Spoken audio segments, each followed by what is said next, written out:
Ayan, napapansin niyo yung kalsada, puro bakat ng preno. Maitim dahil sa bigla kasi intersection. Ayan, tapos walang stoplight. Kaya talaga biglang may sumusulpot.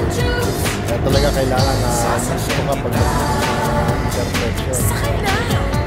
Kasi ang ganda ng kalsada dito, yung dapat, kaya talagang gaganahan kang umataw.